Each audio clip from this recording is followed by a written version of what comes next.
Bismillahirrahmanirrahim. Assalamualaikum warahmatullahi wabarakatuh. Perkenalkan, mungkin nama saya Rifki Munawar dari Teknik Informatika kelas A1. Video ini dibuat dalam rangka menyelesaikan tugas UAS mata kuliah Introduction Web Programming ya. Yang saya hormati mungkin dosen pengampu mata kuliah Introduction Web Programming yaitu Bapak Iqmal, yang mudah-mudahan Allah selalu memberikan kesehatan kepada beliau dan memberikan keberkahan atas ilmu yang sudah diamalkannya kepada mahasiswanya. Oke, di sini apa istilahnya tuh? Tugas atau lebih tepatnya soal yang kemarin sempat di SS. Di sini perintahnya yaitu buatlah sebuah web aplikasi sederhana yang mampu menyimpan data anggota perpustakaan dengan ketentuan sebagai berikut: tipe data dan sebagainya. Selanjutnya ada video berisi penjelasan ya daripada fungsi aplikasi setelah running dan juga penjelasan script coding baris per barisnya. Mungkin untuk nomor 7 ini akan sedikit lebih berat ya bagi saya pribadi, karena ini penjelasan script coding baris per barisnya. Mungkin saya tidak akan semaksimal itu, tidak bisa diharapkan lebih baik gitu istilahnya itu, karena dengan kemampuan public speaking saya yang tidak begitu bagus dan juga kemampuan saya menyampaikan materi mungkin akan lebih banyak acak-acakannya. Oke. Sepintas untuk soalnya ya. Dari soal tersebut ya, ternyata saya sedikit salah menafsirkan apa yang diperintahkan atau menjadi perintah atau instruksi daripada tugas yang sudah diberikan. Di sini dituliskannya bahwasanya menyimpan data anggota perpustakaan. Ya, artinya ini suatu perintah untuk pengelolaan data anggota, atau istilahnya itu pengelolaan data, istilahnya pengelolaan data anggota perpustakaan. Nah, pada kasus ini saya membuat itu istilahnya itu pengelolaan data anggota yang meminjam buku di perpustakaan gitu. Jadi ada sedikit misinformasi yang saya cerna, atau karena mungkin saya terburu-buru membaca soalnya pada waktu itu, dan ketika sudah mulai ngoding, kalau kembali lagi mulai dari nol lagi, saya pikir itu sangat berat. Dan pada dasarnya website yang saya buat ini sistemnya atau logikanya itu ya sama aja gitu, pengelolaan data anggota. Cuma yang membedakan itu di sini pengelolaan data anggota yang meminjam buku. Jadi tidak secara keseluruhan data anggota biodatanya atau bagaimana, tapi di sini saya memfokuskan pada peminjaman buku, hingga pada akhirnya saya menuliskan judul buku yang dipinjam di perpustakaan tersebut. Di sini nama perpustakaannya itu perpustakaan sekolah, saya ngasal saja untuk penamaannya, tidak pikir panjang ya. Oke, mungkin itu suatu evaluasi untuk saya pribadi. Untuk mungkin kedepannya saya lebih teliti lagi dalam membaca soal-soal yang diberikan oleh dosen. Tapi untuk saat ini saya mungkin meminta maaf kepada bapak dosen saya karena saya salah mencerna apa yang menjadi soal yang bapak berikan. Oke. Itu mungkin. Selanjutnya di sini kita sudah melihat ya, dari tadi juga dipantangin di depan websitenya, jadi tidak perlu kita penasaran kan websitenya seperti apa, tidak ya. Saya tidak selebay itu. Di sini langsung saja ya, perpustakaan. Ini halaman user yang saya buat untuk orang yang ingin meminjam buku, contohnya seperti itu. Jadi studi kasusnya itu, misalnya ada seseorang yang berkunjung ke suatu perpustakaan. Nah, di sana beliau atau si mahasiswa atau siswa tersebut, karena ini sekolah, mungkin kita sebut saja siswa ya. Mungkin ada seorang siswa yang datang ke perpustakaan terus meminjam buku perpustakaan lalu mengisi form peminjaman buku. Itu mungkin yang saya buat untuk website ini. Nah, pada dasarnya website ini tuh form peminjaman buku ini untuk bagian user itu hanya memiliki fitur mengisi ini saja gitu. Mungkin kita langsung saja contohkan. Sedikit saya lupa. Untuk bahasa pemrograman yang saya gunakan untuk website ini, pertama tentu saja dari bagian pengelolaannya yaitu HTML, CSS, dan sedikit JavaScript, tapi bisa dibilang sangat minim sekali. Dan bahkan JavaScript yang saya gunakan itu tidak berbeda file, malah di-input di dalam file HTML. Jadi mungkin bisa dibilang memakai ya sedikit.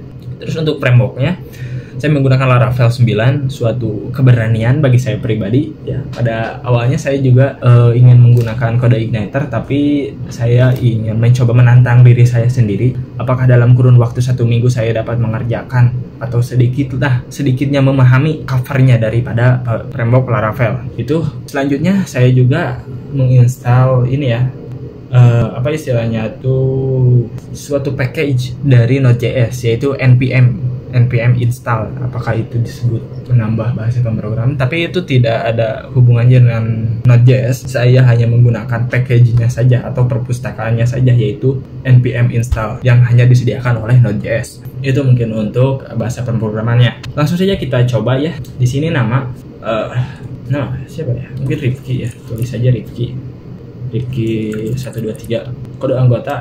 Nah, di sini juga saya sempat kebingungan ya, karena pada awalnya saya kira ini akan menjadi NIM, tapi ya berapa lah, yang 12 atau 69 biar estetik ya angkanya. Tanggal lahir kita anggap saja beberapa hari yang lalu tanggal lahirnya. Ini nggak salah saya ya, kota kelahiran Jakarta, judul buku yang dipinjam. Nah, untuk judul bukunya misal sejarah Indonesia ya, tanggal peminjaman tentunya ini juga saya baru kepikiran tadi pagi ya. Tanggal peminjaman itu harusnya di set time-nya berdasarkan waktu lokal. Maksudnya ini tidak perlu tidak perlu disebutkan tanggalnya jika studi kasusnya yaitu peminjaman buku, yang artinya tanggal dan waktu peminjaman itu formatnya timestamp, yaitu ketika klik simpan ya berarti tanggal segitu gitu. Kalau ini kan tetap saja bisa dimodifikasi ya, misal tanggal peminjamannya besok tapi kita sudah meminjam buku pada hari tertentu gitu ya. Ini suatu masalah sih, suatu sekali lagi keteledoran saya dalam mengerjakan script codingan ini. Oke, untuk ininya bagian simpannya, saya ini tombol simpannya menggunakan hover. Di mana sih saya lihat itu dari suatu website yang menyediakan atau inspirasi desain user interface yang sangat bagus. Saya lupa nama websitenya, sumbernya, tapi saya terinspirasi dari situ hingga pada akhirnya saya mencoba mencari-cari di Google ini bagaimana cara membuat suatu hover yang berwarna seperti ini. Oke, kita langsung saja simpan.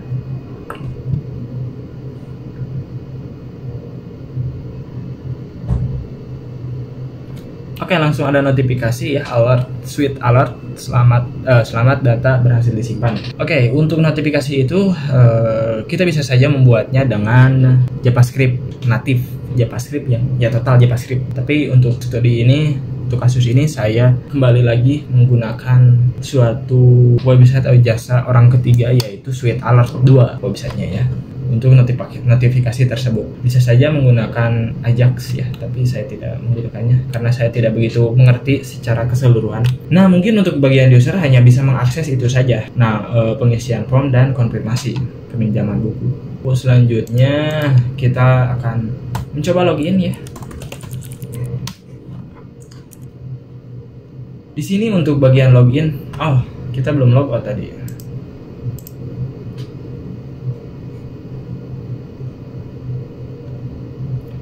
Nah, untuk bagian login ini saya tidak memasang suatu season waktu atau ketentuan waktu dalam kurun waktu berapa menit sih ini suatu admin bisa login dalam halaman admin gitu, atau menentukan waktu seseorang login di halaman admin sekian waktu, misal 5 menit setelah login maka akan otomatis. Saya tidak menggunakan session waktu tersebut. Pertama karena saya ngodingnya beberapa hari yang lalu, jadi agak terburu-buru. Yang saya fokuskan yaitu CRUD-nya dan juga tampilannya mungkin. Jadi untuk fitur-fitur yang mendetail seperti itu sayang sekali sangat saya lupakan.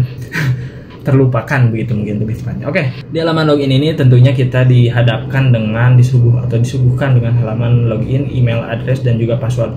Kita akan mengecek database-nya terlebih dahulu ya. Nah, di sini database UAS Laravel ya. Oh, by the way, saya juga sudah mengupload tugas ini di akun GitHub saya ya. Di GitHub saya ini untuk pertama kalinya ya. Selama saya mempunyai akun GitHub, saya baru melakukan repository itu satu kali ini untuk mengupload tugas. Mungkin kedepannya saya juga akan sedikit lebih aktif di GitHub untuk memberikan baterainya saya untuk memberikan atau mengupload atau sharing sedikit apa istilahnya tuh karya mungkin ya. Tapi untuk saat ini baru satu saja repository yang saya lakukan di GitHub ini. Oke, itu mungkin fun fact ya untuk tugas kali ini. Saya upload juga di GitHub. Linknya saya tulis di deskripsi. Anjay. Oke, kita kembali lagi ke database. Di database ini, untuk pembuatan database, saya menggunakan ini ya. Database-nya itu menggunakan migrasi langsung. Jadi Laravel, PHP Artisan Migration. Jadi membuat tabel-tabel database-nya itu secara di sini langsung di codingannya. Nah, untuk pembuatan database, ya yang tadi saya sebutkan nih, saya menulis di terminal pada awalnya itu. Oh, mungkin sedikit bercerita untuk proses instalasi Laravel ini, saya juga menggunakan Composer ya. Ya, itu karena hal yang paling mudah untuk menginstal Laravel ya dari Composer menurut saya pribadi itu. Karena jika kita lihat juga di Laravel documentation ya, untuk instalasi Laravel itu di sini salah satunya yaitu ya dengan Composer. Kita hanya menginstal Composer di terminal kita atau di laptop kita. Selanjutnya kita hanya menuliskan Composer create project di terminal, entah itu di terminalnya yang dibawaan oleh VS Code ataupun dari Git Bash here, karena saya menggunakan Windows ya, jadi terminalnya ya Git Bash sih yang paling sering saya gunakan, atau terminal yang ada di VS Code. Oke, jadi di sini untuk pembuatannya seperti yang sudah saya sebutkan tadi, bahwasanya untuk membuat database itu saya mencoba-coba menggunakan fitur PHP migration. Jadi saya tidak membuat secara manual di sini. Kan biasanya ketika kita sudah membuat nama database, kita membuat suatu kolom-kolom dengan ketentuan-ketentuan sesuai dengan apa yang kita butuhkan, entah itu auto increment, entah itu tipe datanya varchar ataupun integer ataupun yang lainnya. Untuk saat ini saya membuat database tersebut di sini, dan semuanya saya buat dengan tipe data string. Cukup ini ya. Oke, suatu kesalahan juga mungkin ketika saya tidak mematuhi apa yang seharusnya diinstruksikan oleh dosen ini. Walaupun di sini kita melihat bahwasanya mulai dari ID, sequence number, nama anggota, terus tipenya teks, kombinasi teks dan number, tanggal itu kan ketentuannya ada beberapa tipe. Tanggal itu bisa ditulis dengan teks saja, atau teks dan number ataupun number saja. Tapi untuk di sini saya semuanya menggunakan varchar ya, biar mudah saja. Oke. Pada awalnya ketika saya akan melakukan pembuatan migrasi suatu database, ini menjadi suatu bawaan ya, timestamp dan ID kalau nggak salah. Dan saya tidak menghapus timestamp ini, yang saya pikir kedepannya mungkin akan saya butuhkan untuk mengetahui kapan user melakukan atau lebih tepatnya melakukan simpan tadi di root di awal ya. Nah, ketika ada timestamp kan kita sudah tahu ya datanya di input tanggal berapa. Walaupun di sini tanggalnya bisa di apa istilahnya itu dimodifikasi atau tidak sesuai dengan apa yang seharusnya ditanggalkan. Di sini saya membuat database dengan nama purpose ya.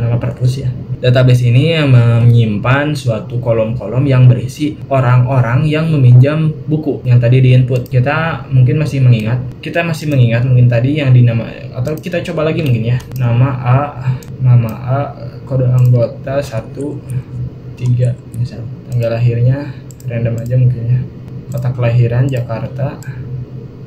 Judul buku mungkin judul buku. Pemikiran dan aksi Islam Indonesia itu saya melihat di pajangan buku saya. Lalu tadi pemikiran dan aksi Islam di Indonesia.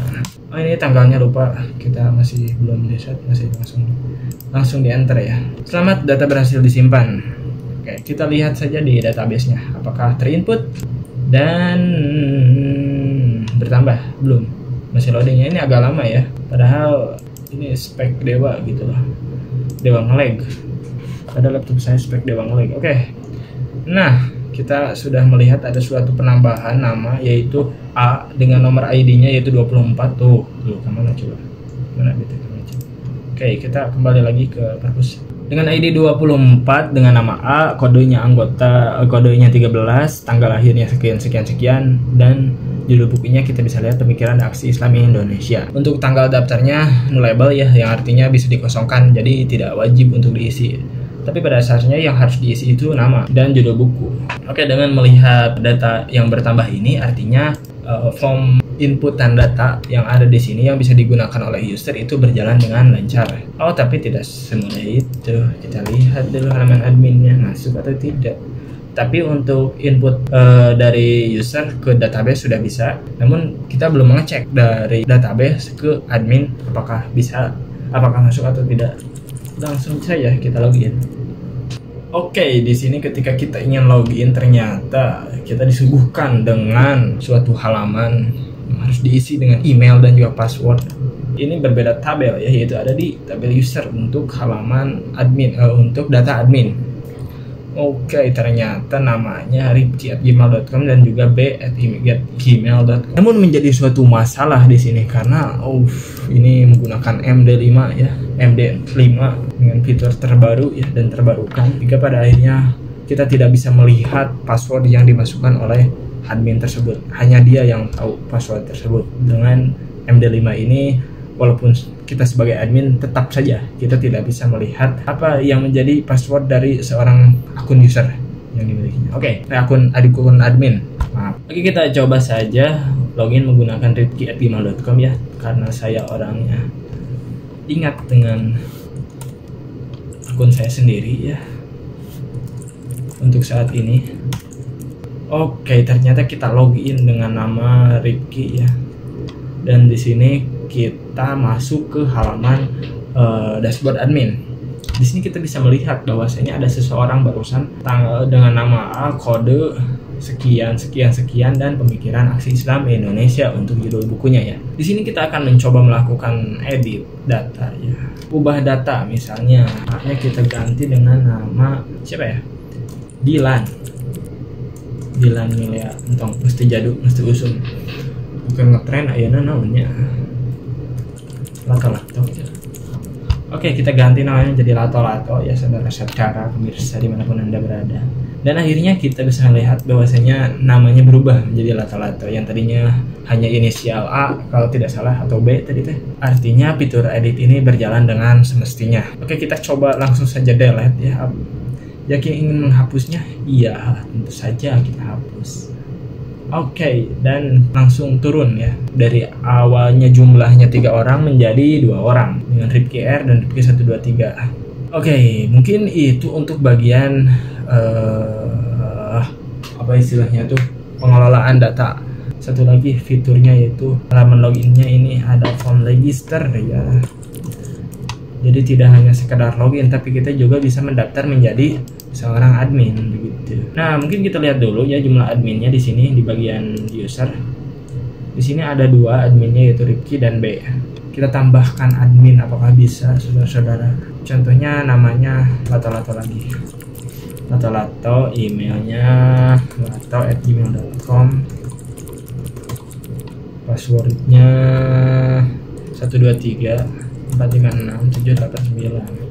Konfirmasi password 123 456 789. Oke, kita berhasil login dengan nama baru yaitu Lato-lato ya. Kita cek jadi database apakah nama Lato-lato sudah terdaftar menjadi seorang admin ataukah hanya suatu permainan saja. Oke, ternyata di sini ada namanya Lato-lato ya. Lato-lato dengan nama lato@gmail.com. Ketika saya mendengar Lato-lato ya, bunyinya itu sudah terngiang-ngiang di telinga. Tak tak tak tak tak tak tak tak tak tak tak tak. Gitu ya. Oke, mungkin itu ya untuk apa istilahnya itu fitur-fitur yang ada di website saya. Begitu sederhana dan begitu banyak sekali kekurangan dari website yang saya buat ini. Tapi saya sendiri merasa ya bisa dibilang cukup bangga lah ya, karena ini pertama kalinya saya menggunakan framework Laravel dan bisa berjalan sempurna. Karena pada awalnya saya juga sudah beberapa kali mencoba membuat suatu project dengan framework Laravel, namun sayangnya ketika ada yang error saya menyerah begitu saja. Selanjutnya kita akan masuk ke bagian script codingan nih. Mungkin sebelum kita akan masuk dulu ke halaman root-nya. Tadi sepintas saya sudah sedikit menyepil bagaimana proses pembuatan database, yaitu dengan PHP migration. Oke, kita ada sedikit komentar yang saya buat. Secara default Laravel akan membuatkan 2 kolom. Di sini ada ID dan timestamp. Lalu saya menambahkan kolom-kolom yang dibutuhkan. Tambah nullable jika kolomnya boleh dikosongkan oleh user. Nah, udah tadi juga ada. Mungkin di sini mah hanya sedikit ya yang bisa saya jelaskan. Apalagi inti untuk awalnya tag PHP ini juga use illuminate, support facet, skema itu kan pemanggilan untuk suatu library atau suatu package atau library, lebih tepatnya library daripada support skema. Ya begitulah, kalau misalnya kita melihat illuminate database skema, artinya di sini kita memanggil istilahnya itu package atau library skema untuk mengolah database. Begitu. Jadi analoginya untuk use illuminate ini semuanya itu ya di berbagai halaman yang ada di sini, yaitu suatu analoginya jadi seperti halnya suatu library atau suatu kamar ya yang menyimpan alat-alat untuk mengolah sesuatu. Apa yang diolah di sini? Di sini kita bisa melihat ada database, support dan yang lainnya. Kalau kita melihat di bagian root ataupun kita melihat bagian controller juga ada use illuminate ini. Nah, selanjutnya return new class extend migration, karena kita membuat suatu hal yang baru, yaitu kelas baru ya, menggunakan migrasi, yaitu fitur yang dimiliki oleh Laravel. Jadi sekali lagi tidak perlu repot-repot membuat di sini, kita hanya total mengcoding saja di sini. Kita sudah membuat database tanpa harus berpindah ke web server PHP MyAdmin. Tapi setelah database ini, tentunya kita akan melihat suatu hal yang sangat penting. Ini juga oke, di sini hal yang berkaitan dengan database tentunya adalah model. Apapun yang berkaitan, intinya jalur utama daripada database itu ya model gitu. Bicara jika kita melihat suatu apa istilahnya itu MVC itu ya, model view control, itu suatu struktur dalam pembuatan website yang seringkali kita gunakan ketika kita menggunakan framework apapun itu. Mungkin untuk MVC-nya tentu saya mengkaitkan atau mengikat database dengan yang namanya purpose ke dalam model yang nantinya akan dieksekusi oleh controller dan juga view. Untuk pembuatan, untuk nama ini pada dasarnya karena Laravel ini dibuat dengan bahasa Inggris ya. Jika dalam database-nya itu single, maka di codingannya akan dirubah yang single itu menjadi jamak, yang artinya yang biasa contohnya ketika kita membuat database dengan nama book itu kan buku ya, secara singlenya buku, namun Laravel biasanya menambahkan s, yaitu books. Begitupun ketika kita menggunakan variabel purpose, akan membuat kata purpose itu menjadi hal yang jamak. Namun di sini saya menggunakan suatu ini apa istilahnya itu protected table ya, nama purpose, untuk sekali lagi di sini untuk menjabarkan atau memperkuat argumen bahwasanya nama database itu ya purpose gitu, tidak ditambahkan s ataupun tidak merubahnya menjadi kalimat yang jamak. Selanjutnya di sini ada protected guarded. Ini ketika saya searching ya di Google, intinya ini adalah suatu sistem keamanan secara sederhana untuk menentukan atribut mana yang tidak boleh diisi secara massal atau mass assignment. Jika properti ini penuh, maka hanya atribut yang tidak tercantum dalam properti ini akan dapat diisi saat melakukan insert atau update secara massal gitu kan. Oke, ini untuk bagian modelnya. Kita masuk ke controller. Di controller ini tentunya ketika seseorang atau user meminta atau merequest suatu link, jadi kan pada dasarnya user itu akan menambahkan suatu link di kolom link ini. Untuk kasus ini linknya 127 dan sekian 8000 itu kan web server yang dimiliki untuk membuka link tersebut, untuk membuka file atau suatu project. Nah, ini kan biasanya disebut rootnya. Root di sini akan diarahkan oleh router. Cek routernya, web console, kemudian home controller, itu purpose controller.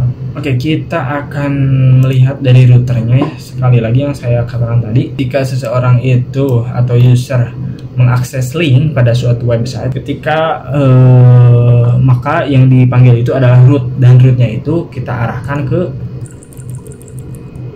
view purpose create, dan kita lihat di bagian purpose, di bagian view ada folder purpose dan ada yang namanya create.blade.php. Nah, inilah yang dipanggil ketika meminta atau merequest suatu link atau menambahkan suatu link ya, itulah istilahnya kurang lebih.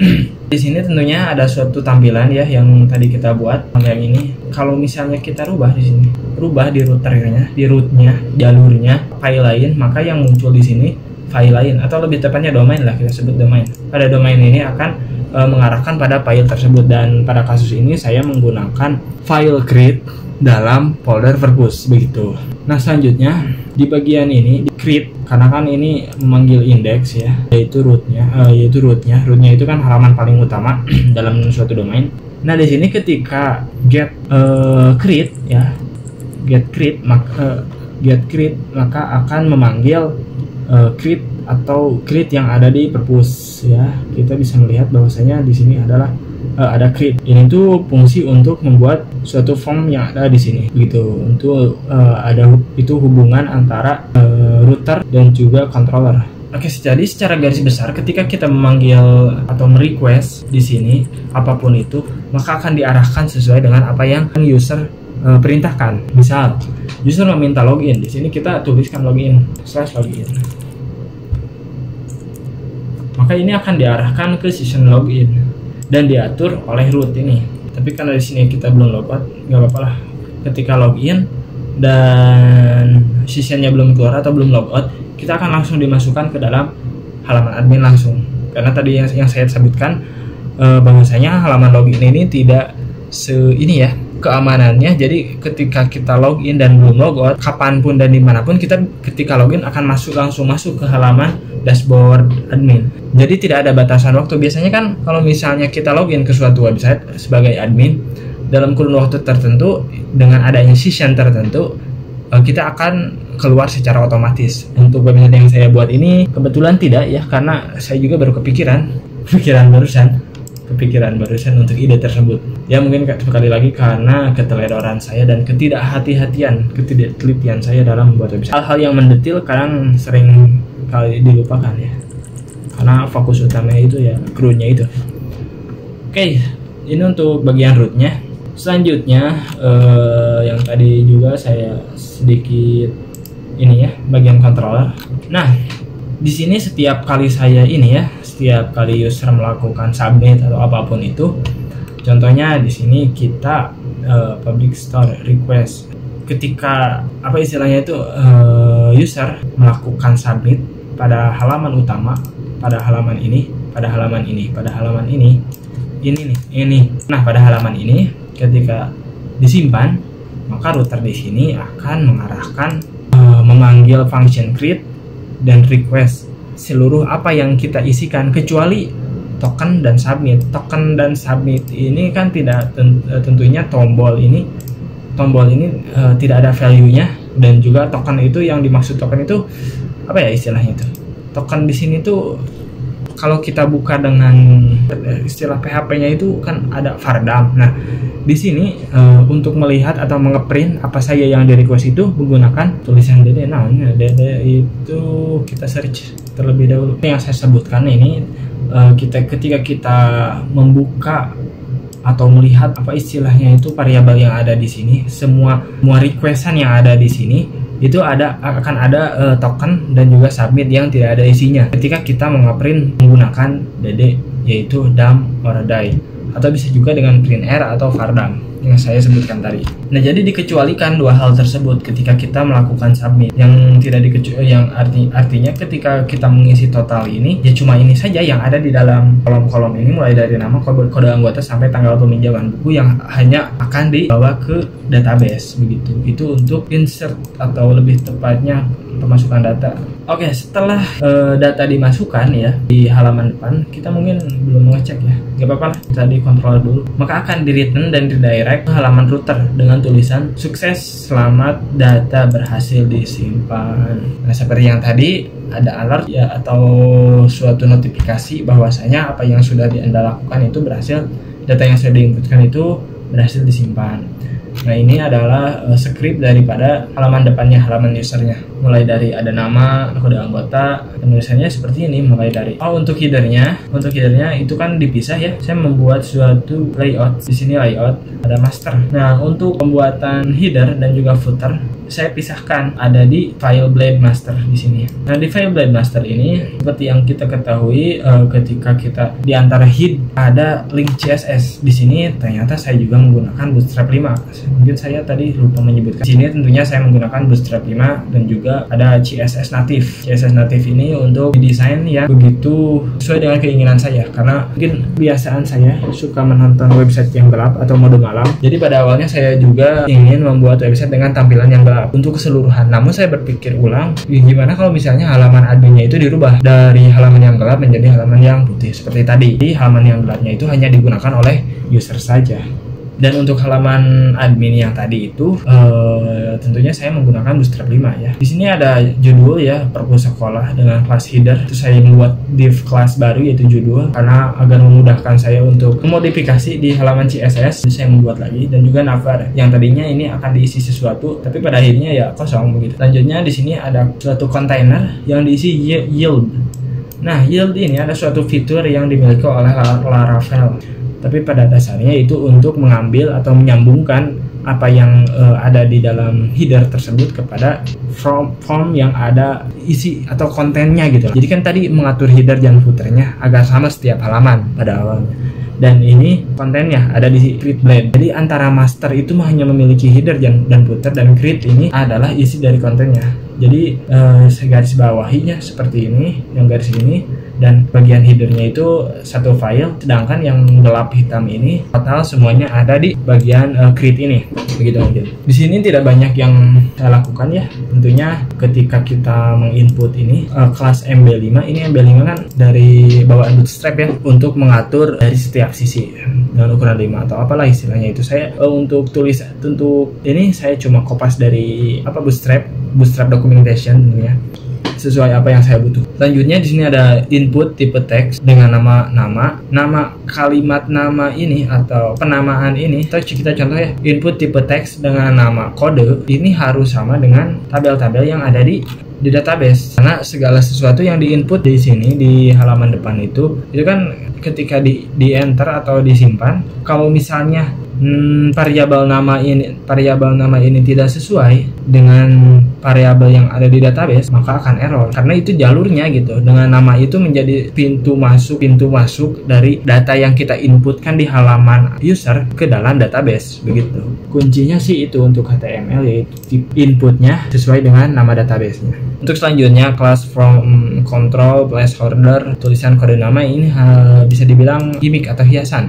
Gimmicknya hiasan bedanya ya, istilahnya mah ini hanya penambah saja hal-hal yang detail yang saya tambahkan. Placeholder itu kan teks yang berada dalam kolom teks ini lah, masukkan nama, tulisan masukkan nama ketika ditulis ini akan hilang. Itu kan fitur dari placeholder. Selanjutnya ada tanggal lahir dan juga lain-lain dengan nama yang berbeda-beda sesuai dengan nama database yang ada di sini. Kode, tanggal lahir, tempat lahir, judul, daftar, tanggal daftar. Ini tidak perlu kita, harusnya saya menggunakan fitur create ini kan, ini udah bawaan ini ya, Laravel. Bawaan Laravel ketika kita membuat suatu database, maka itu kan ada bawaannya, yaitu timestamp tadi. Nah, timestamp ini harusnya timestamp ini yang dipakai, tapi nggak apa-apa lah, sudah terlanjur. Oke, mungkin itu untuk tampilannya. Barusan sampai mana sih? Kita akan masuk ke halaman admin. Halaman admin tentunya di sini ada edit index. Nah, di index ini, nah untuk headernya, index ini tuh kan beda ya, berbeda kepala lah lebih tepatnya, dengan fitur yang berbeda.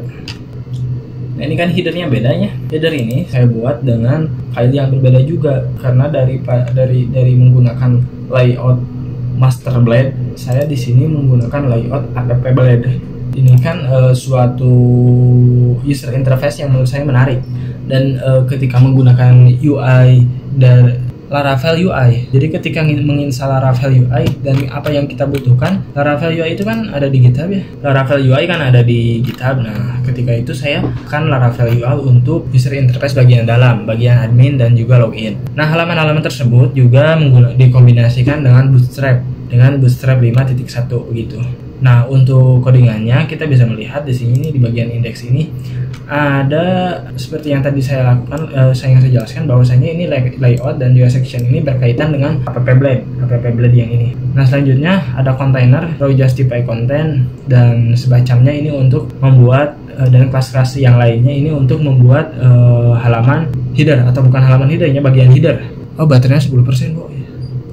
Selanjutnya ada tambah data. Di sini ada anchor text atau link text href untuk membuat atau menambah data. Di sini saya membuat tabel ya, ID, nama, kode. Lalu saya membuat suatu perulangan, suatu looping array diambil dari model purpose. Jadi kan kita sudah melihat bahwa di model itu ada variabel purpose yang ada terintegrasi atau terikat dengan database yang ada di phpMyAdmin. Di sini saya membuat for each purpose as variabelnya itu verb. Entah kenapa saya menulis verb itu lebih PRS, lebih tepatnya lebih enak PRS sih, tapi nggak apa-apa penamaan variabel ini. Selanjutnya di sini pertama saya lakukan adalah ID, nama disesuaikan dengan tabel nama, ini ya ditunjuk. ID disesuaikan dengan ID, nama disesuaikan dengan nama, kode dan lain sebagainya. Sampai pada akhirnya di sini ada tambahan yaitu aksi untuk edit dan juga delete. Nah, untuk bagian delete saya mengalami beberapa kendala ya. Lebih tepatnya saya mengalami error yang sangat berkepanjangan. Lebih dari sehari saya memikirkan bagaimana delete ini kok tidak berfungsi. Ternyata di sini return actionnya itu ke root purpose destroy. Jadi rootnya itu walaupun sudah ada di root WP-HP ini ya, delete ini, ternyata di sini juga saya harus menggunakan root actionnya root destroy, root kepada purpose destroy dengan kelasnya itu purpose, dengan kelasnya itu destroy. Jadi di index blade ini ketika menuliskan delete ya, saya harus menggunakan action root, memanggil root dari purpose dengan kelas delete. Lalu saya panggil variabel purpose ID karena berdasarkan ID ya. Dan ketika sebelumnya saya menggunakan pada script seperti ini karena ini yang saya temukan di Google ya seperti ini gitu, untuk membuat suatu delete di bagian indeksnya. Begitupun di bagian controller dan juga rootnya saya sesuaikan. Namun di sini saya mengalami masalah ketika saya menuliskan script seperti ini dan ternyata solusinya yaitu kita menuliskan rootnya diarahkan kepada kelas destroy, purpose destroy begitu. Selanjutnya CRSF dan method delete. Ada juga di sini kelas button ya. Oh, update-nya, editnya belum dicek. Nah, begitu mungkin untuk bagian apa istilahnya itu ini teh indeks dari folder purpose. Kita coba ke edit. Kita tulis Rifki Anjay. Kode anggotanya kosong, update. Nah, ini tombolnya belum diwarnaan atau belum dihias ya, jadi bawaannya kita lihat Rifki Anjay dengan kode 000 dan berhasil. Delete. Nah, ini tuh pada awalnya errornya itu loading dan reload lagi kayak gini, tapi namanya itu tidak berhasil dihapus. Setelah saya melakukan hal yang tadi, akhirnya berhasil dihapus. Begitu mungkin untuk fungsi-fungsinya, karena banyak sekali sebetulnya yang ingin saya jelaskan di sini. Ada juga saya berkaitan dengan loginnya belum. Sepintas sedikit lagi mungkin mengenai login karena baterai HP saya sudah lowbat banget. Oke, untuk bagian login saya menggunakan cara yang cepat sekali. Bagaimana caranya? Jadi, nah, saya menginstal Laravel UI yang diupload oleh Laravel itu sendiri untuk memudahkan kita dalam membuat session login. Kita hanya menggunakan ini ya, generate basic ya. Ini tergantung kebutuhan kita. Pada awalnya saya menggunakan Bootstrap dan CSS native. Di sini ada PHP Artisan UI menggunakan Bootstrap. Hingga pada akhirnya saya memilih UI Bootstrap untuk membuat session login ini. Namun sebelum menginstal session login ini, saya juga harus memiliki ini, apa istilahnya itu, Node.js. Kita cek Node Mimin gitu. Node.js versi 18. Kita harus memiliki Node.js dulu, baru kita bisa menginstal. Laravel UI ini menyediakan fitur login dan juga keamanan seperti yang sudah kita miliki tadi. Namun secara garis besar pembuatan login ini di sini kita dibuatkan suatu layout, suatu tampilan baru lebih tepatnya, mulai dari dan juga fitur-fitur baru mulai dari login, register dan juga verifikasi blade. Nah, di sini juga ketika saya menginstal UI Laravel UI, sini juga sudah disediakan controller out satu folder, mulai dari konfirmasi password, forget password, login, register, reset, dan verifikasi controller. Tentu ini sangat memudahkan saya dalam menyelesaikan script codingan ini di bagian pembuatan login, session login. Pembuatannya ya seperti inilah gitu, login itu. Kalau di bagian controller, bukan hanya di bagian controller, tapi juga kita di bagian views juga disediakan ya, seperti halnya out ini, password, dan masih banyak lagi. Ada bagian resource-nya, mana resource? Oh, router. Di sini juga dibuatkan suatu router baru, yaitu out routes. Ini untuk session login. Karena ketika saya belum menginstal session login, form login, ini belum ada out ini. Begitupun juga di bagian model. Di bagian model juga perasaan enggak deh. Oh, bukan di bagian model, di bagian database. Mana database migration. Nah, dalam database juga saya dibuatkan ada user. Nah, ini juga saya dibuatkan oleh Laravel UI ketika saya menginstal Laravel UI. Jadi tentu sangat memudahkan saya memudahkan kita ya, khususnya para pemrogramming ketika deadline sudah mepet. Oke, apalagi ya?